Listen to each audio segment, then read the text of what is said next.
இந்த வீடியோவை ஃபுல்லாக பாருங்கள். சைஸில் சின்னதாக இருக்கிற ஒரு உடும்பு தன்னை விட பெருசாக இருக்கிற ஒரு எருமையை அதோட காலிலே கடிச்சிச்சான். அது ஒரு சின்ன காயம்தான். அதனால் அந்த எருமை மாடு எப்படியோ தப்பிச்சு ஓடிடுச்சு. ஆனால் அந்த உடும்பு அதை சேஸ் பண்ணாமல் அங்கேயே இருக்குது. ஃபஸ்ட்டு டே உடும்பு கடித்த அந்த காயம் பெருசாகுது. 3rd டே அந்த எருமைக்கு ஃபீவரும் வருது. 7th டே அந்த எருமை கொலாப்ஸ் ஆகி இறந்தும் போயிடுது.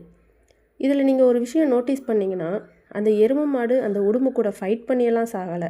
அந்த உடும்போட விஷத்தை தன்னோட உடம்புல அலோவ் பண்ணதுனால தான் அது இறந்தே போச்சு. இது மாதிரி தான் நம்ம லைஃப்லையும் ஒரு டாக்ஸிக் பர்சன் உங்களை ஸ்பாட்லேயே காலி பண்ண மாட்டாங்க. அவங்க பண்ணக்கூடியதெல்லாம் உங்களை சின்னதாக ஒரு ட்ரிகர் பண்ணுறது தான்.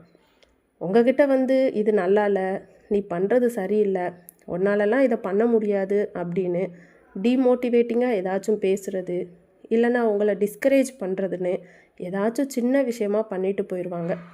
அந்த விஷயத்தை நம்ம உள்வாங்கிக்கிட்டு அதை பற்றியே யோசித்து நைட்டெல்லாம் தூங்காமல் அவங்க சொல்கிறதெல்லாம் ஒரு வேளை உண்மையாக இருக்குமோ, நம்ம தான் தப்பாக இருக்கோமோ, நம்மளால் இதெல்லாம் பண்ண முடியாதோன்னு தேவையில்லாமல் ஓவர் திங்க் பண்ணிவிட்டு செல்ஃப் டவுட் பட்டுட்டு நம்ம பண்ணுற விஷயத்தையும் பண்ணாமலே விட்டுருவோம்.